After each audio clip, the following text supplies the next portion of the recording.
Welcome to episode 202 of the Ben Briggs podcast. I am Ben Briggs. It is Saturday, people. Saturday, the 10th of April, 2021. And really, what's been going on? This is a wash. The news is a wash with this, by the way, and quite rightly so. Basically, this is my reflections on this. Yesterday, our fearless leader, well, not really fearless leader, but the Queen's fucking shag piece. Is that right? Is that too disrespectful to say that? Prince Phillip died yesterday, which obviously all the newspapers and everything are full of it and will be full of it, particularly in this country. I don't know how this news is spreading around the world, but obviously because it's the Queen's husband, it's all over the news and shit like that at the minute. He was quite old though, weren't he, to be honest? How old was he in the end? 99, something like that, was he? Let's just Google that. It's a bit of a weird one, really, because I'm not essentially a monarchist. I am. It's a fucking dodgy fucking ground to stand on, being an Englishman. Particularly, in the light of what's happened in history and stuff like that. I fucking love this country. I love it. I love the freedoms that we are afforded. The fact that our everyday life is not consumed by looking for water or dodging bullets or having to up sticks and move every 5 minutes because there's some sort of new rebel army that's taken over the country or anything like that. I'm not a massive sort of like monarchist or whatever. Obviously you go round and have a look around Buckingham Palace and shit like that. I've done that, and it was a thoroughly enjoyable experience seeing how privileged people live, and then you come back to your own house and go, I'd fucking love one of them gold-plated carriage, but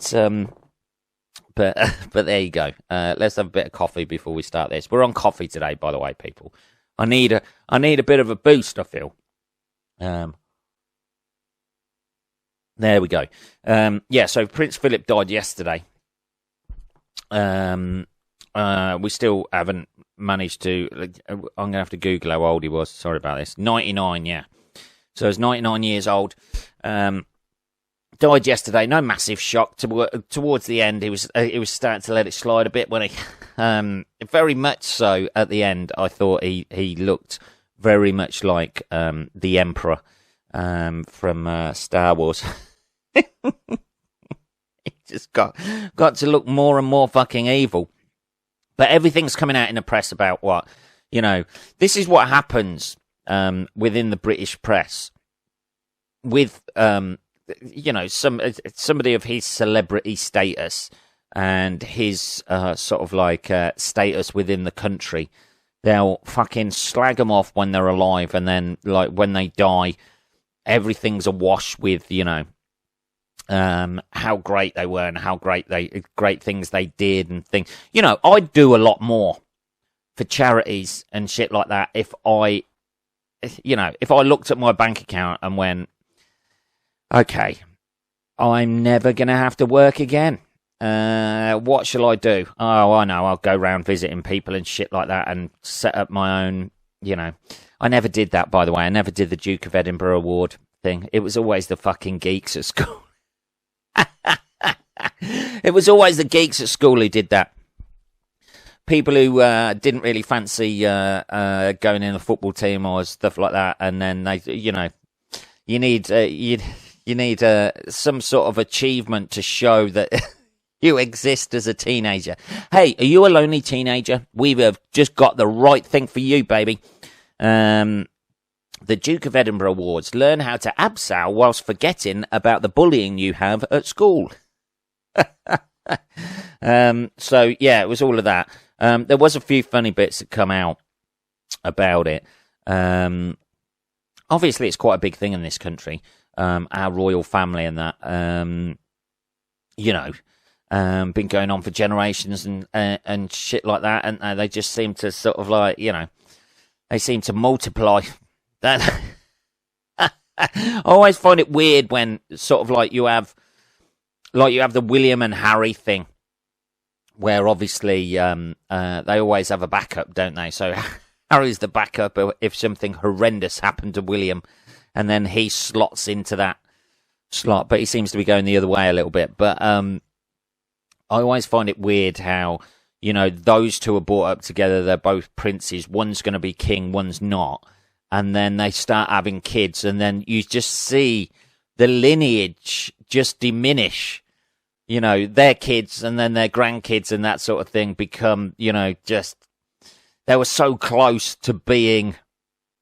At one point, the lineage in their family was so close to being like king or queen.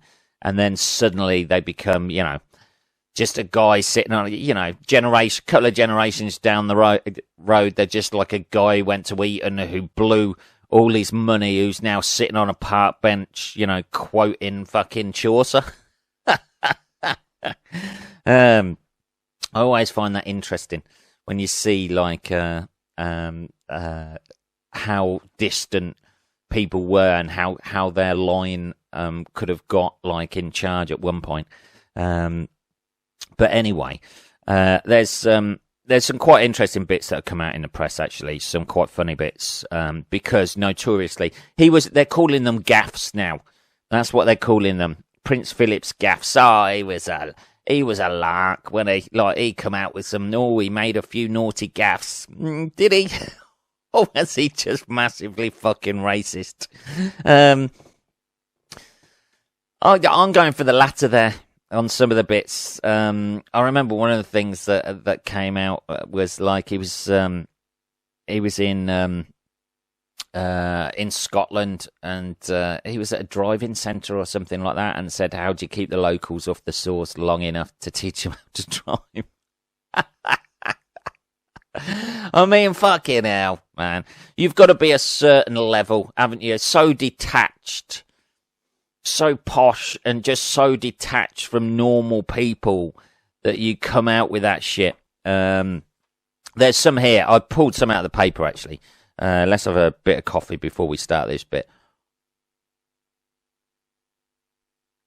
There we go. I'm still on the lattes, man. Fucking loving it. Here's one for the ladies that he came out with. British women can't cook. This was said to the Scottish Women's Institute in 1961. All British women out there. It's a pleasure to be in the country that isn't ruled by its people, to Paraguay's then dictator, General Stroessner, in 1963. Oh, fucking hell. He seems to have had a period in the 60s when he needed to be put on a fucking leash. Here it is. Here's the Scottish one. How do you keep the natives off the booze long enough to pass the test to a Scots driving instructor in 1995? I mean, it was... I don't know what you mean by that. Years ago, everybody's working too much. Now, everybody's complaining they're unemployed. People don't seem to make up their minds what they want. That was in the 1981 recession. I'm all right, Jack. Why hasn't everybody got servants like me? It looks like the kind of thing my daughter would bring from art lessons. That was on Ethiopian art in 1965. This is fucking amazing. I love it. He's just travelled round the world insulting people. What a better thing to do than that. Jesus. Some of these are fucking cracking, though. Let's have a look. I'd like to go to Russia very much, although the bastards murdered half of my family.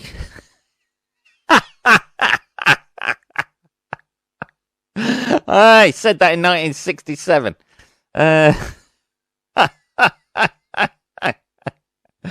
Yeah, because half of your family's probably fucking German.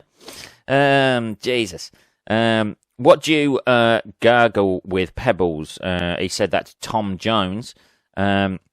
We go into the red next year. I shall have to give up polo. That's what he said in 1960. I mean, everybody's got to make sacrifices, haven't they? You're just a silly little Whitehall twit. That's to a civil servant, not to Jack Whitehall. It looks like a tart's bedroom, he said to the Duke of York's house in 1986. Who's that young girl who's hanging around? Dear. Yeah, so what others have we got? Princess Anne kidnapped. If he had succeeded, she would have given him a hell of a time. That was on Princess Anne's kidnap attempt in 1974. We don't come here for our health. He said that about Canada. Ghastly is the description of Beijing during his 1986. Is it? What do you think of our what do you think of Beijing now you're here? It's fucking ghastly. It's horrible. I never see home cooking. All I get is fancy stuff. He said that in 1987. I thought it was against the law for a woman to solicit. He said that to a female solicitor in 1987. Oh, you're a solicitor. Stroke prostitute. There you go. Look, these are fucking cracking. Oh no, I might catch some ghastly disease when asked to stroke a koala in Australia. And you can't have been here long. You haven't got a potbelly to a tourist in Budapest in 1993. Oh, fuck me. People say after a fire it's water damage that's the worst. We're still drying out Windsor Castle to a Lockerbie resident in 19...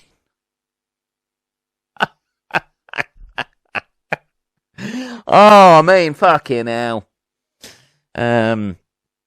Yeah, Lockerbie was the village that was completely destroyed when the plane exploded over it, weren't it? The Lockerbie bombing.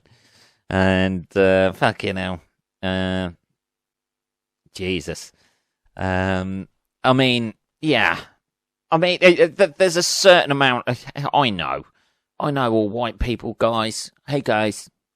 I know I'm a white guy. I know I've got privilege. But there's privilege and there's fucking privilege, isn't there? You know what I mean?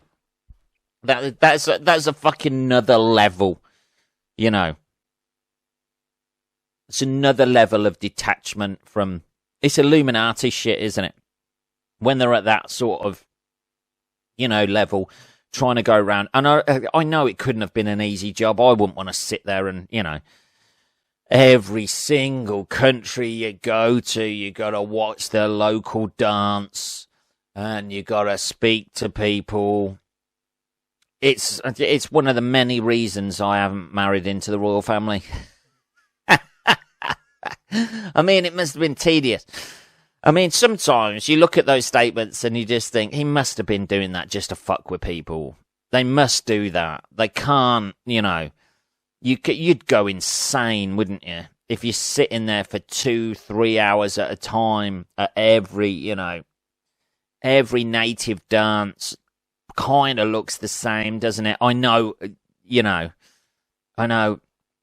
all nationalities are different, but when it comes to dancing and shit like that, you can only fling a sword or a spear around so much, can't you? There's only so many actions you can do. You know, you get to a certain stage and you're just like, oh, God, this is exactly like Fiji. This is Fiji all over again. They're dancing. I know. You've got...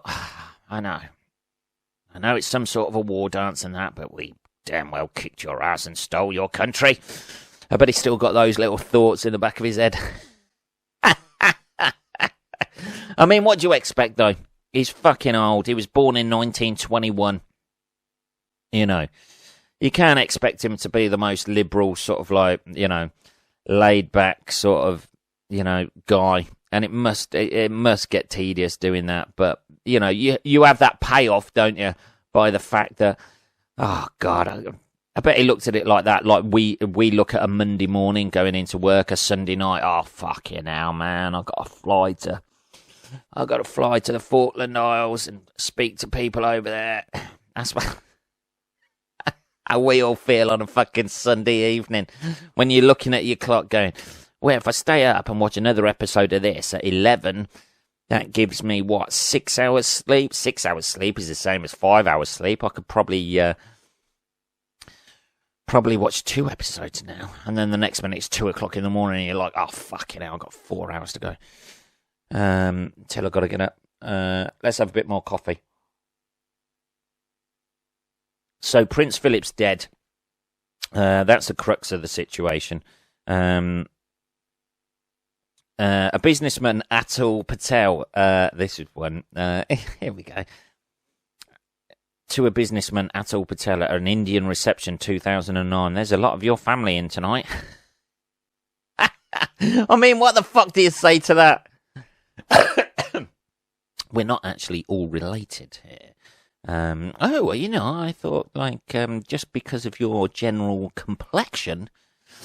Jesus. On a visit to Canada in 1969. This is fucking great. This is what I'm on about. The sort of, not putting in 100% effort like the rest of us do. On a visit to Canada in 1969, I declare this thing open. Whatever it is. Yeah.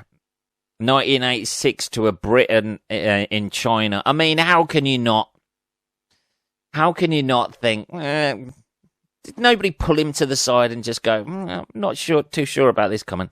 If you to a British person in China in 1986, if you stay here much longer, you'll go home with slitty eyes. I mean, fuck's sake. I mean, fucking hell, it's just another level of fucking wrongness, isn't it?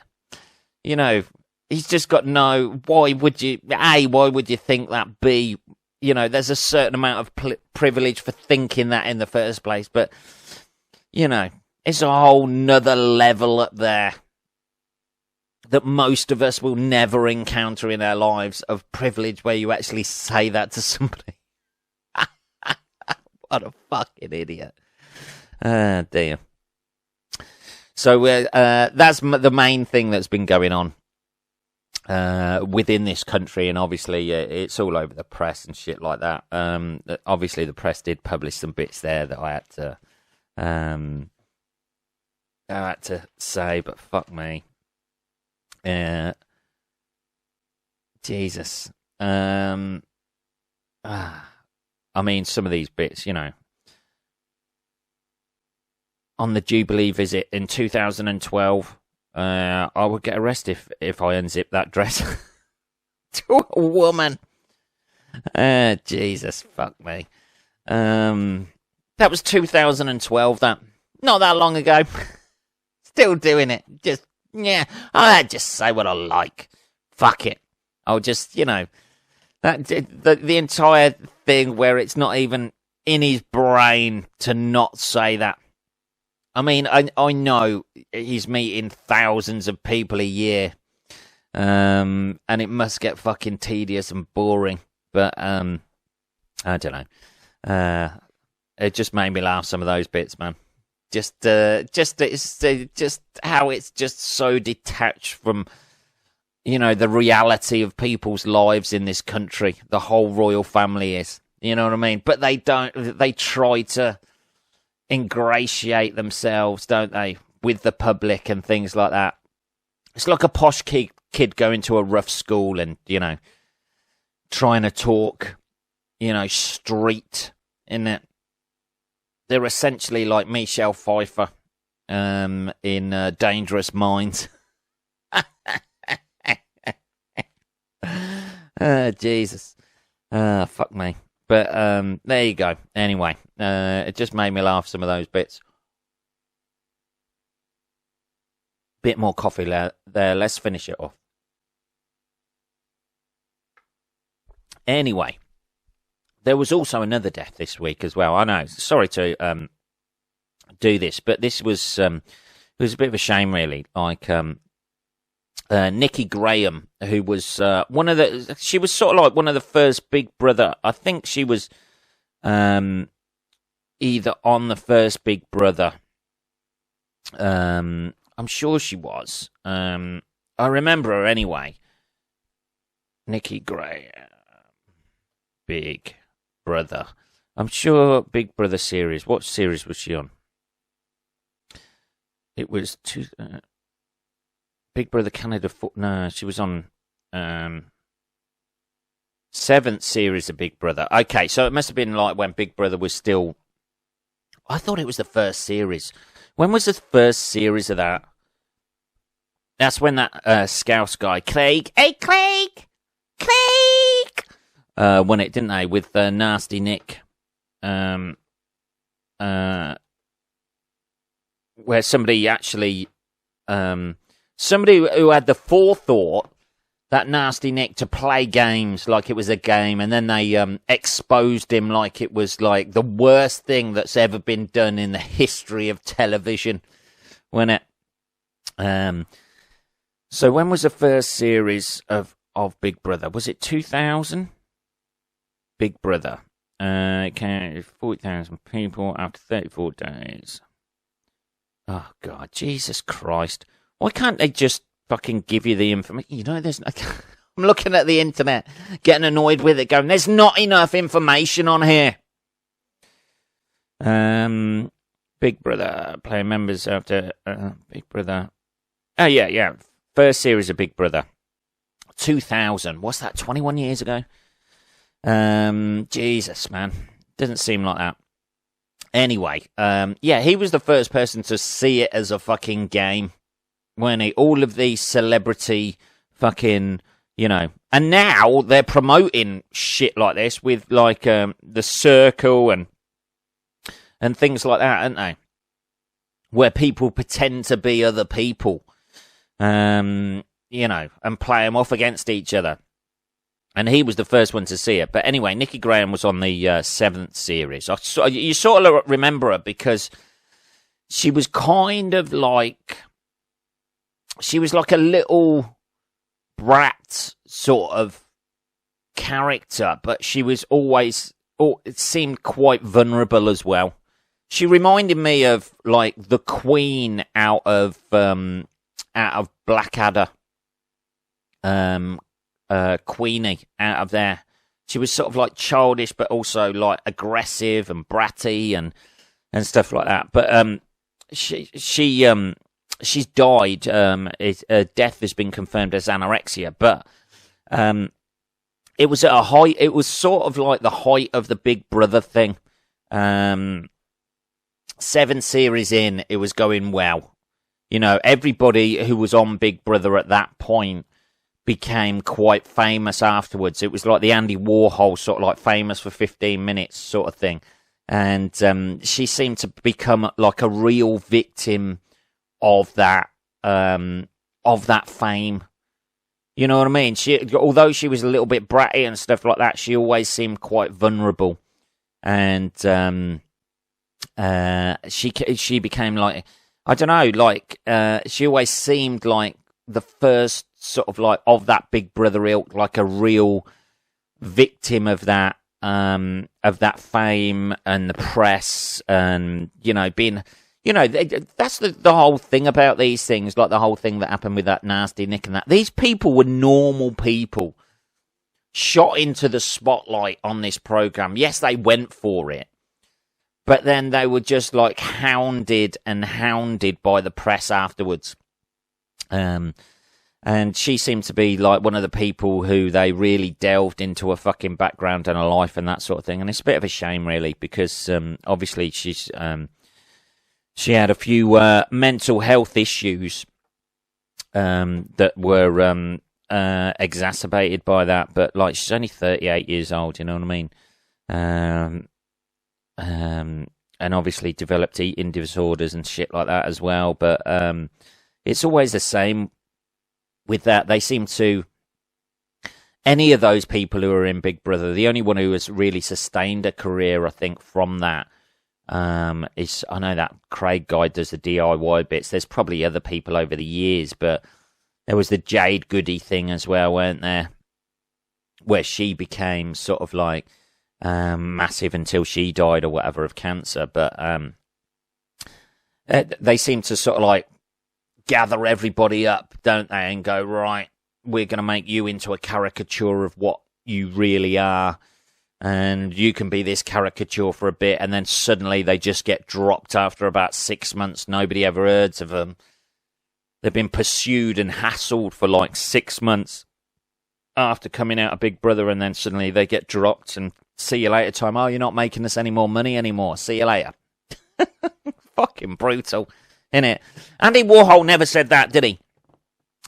You're going to be famous for 15 minutes, but after that 15 minutes, you're going to be dropped and left in a desert of loneliness. Anyway, enjoy it while you can. Never screen print, start up the screen prints. We're going to do 25 fucking Marilyns this time. Are you sure? Like, how different is that from the others? I'm going to use green. Yeah, so... I don't know. What are we on? 26 minutes. Let's try and not have this episode 202 as a fucking death episode, just reeling off like an obituary of people. The point I was trying to make about that was like how celebrity status is really actually quite brittle at times. Here we go. We found there's a lost golden city been found. This is an interesting thing from Egypt. There's been a discovery of a 3,000-year-old city. It was lost to the sands of Egypt, and it's been hailed as one of the most important archaeological finds since Tutankhamun's tomb. Here we go, people. More riches. It's the largest ancient city known as Aten ever uncovered in Egypt. It's not, though, is it? These things never are they? You think, holy shit, they've uncovered like a fucking city in Egypt. This would be amazing. I want to go and visit. It's just some fucking walls, isn't it? It's just walls. It's just old walls, isn't it? You want to see the rich stuff. You know what I mean? You want to see all that Tutankhamun shit, don't you? Like gold and all that sort of thing. But usually, that's the whole thing about trekking up to see Machu Picchu. I know, like, everyone's like, oh my God, it is one of the 7 wonders of the world. It is amazing up there. It's just some stones and that, isn't it? It's just an old city. It's like Stonehenge, isn't it? Like, I've driven past, you can drive past Stonehenge. I've driven down past Stonehenge. Oh my God, it is like so one of the wonders of the world. It's just some fucking big rocks on each other, innit? People with beards hanging around it every now and again. When you have a long day or a short day, people with beards fucking love it. So the city continued to be used by pharaohs and Tutankhamun, whose nearly intact tomb was discovered in the Valley of the Kings by British archaeologist Howard Carter in 1922. We fucking know that. It's just like, it just looks like snake in walls going round, doesn't it? Like, about, like, nothing ever survives, does it really? It's just walls. Oh my God, we found another fucking wall. That would be the disappointing thing about being an archaeologist, I think. You know what I mean? I mean, you look at it, you look at films like Indiana Jones and shit like that, and you go, that sounds amazing. I want to fucking get, you know. Every single archaeologist in the back of their head, you know for a fucking fact, thinks they're Indiana Jones. Somewhere in the back of their cupboard, they've got a whip and one of those fucking, you know. Is it a trilby he wears? I don't think it is a trilby, is it? Indiana Jones hats. Is it a trilby? Fedora. In it. Fedora. Fedora. They wear a fucking tennis player on their head. Fedora. You know for a fucking fact, every one of those has got that little thought in the back of their head that they're going to be like Indiana Jones. Fucking hell, man. Like, they're doing cardio and shit like that, practicing swinging on ropes over little ravines and stuff like that. getting to learn their fucking, just getting to learn like their ancient languages so they can go across, choose the correct stones to stand on that don't collapse in that. And then like day one out of university, they're there. They've got their bull whip, tucked away at the back of their suitcase and that. Hey man, what am I going to be doing then? What treasures are we going to be discovering? There's a fucking dustpan and brush. And just go around sweeping up. Are we not looking for treasure and stuff like that? Your job is to sweep that wall. That's your job. And you're going to do that for 40 fucking years. And occasionally you're going to find like a little badge made by some Romans. And they never told us this about university. Yeah, I know. They never told me either. Now get sweeping. Ah, dear. Anyway, it looks exciting. It's meant to be a big find, but, I think the press build it up a little bit too much, don't they, sometimes? There we go. So, this episode has been 2 dead people and a fucking useless find in Egypt. What better podcasting do you need than that, people? That is episode 202 of the Ben Briggs podcast. If you want to contact me at all, it is just podcast@benbriggs.co.uk. Have a good rest of your weekend, motherfuckers.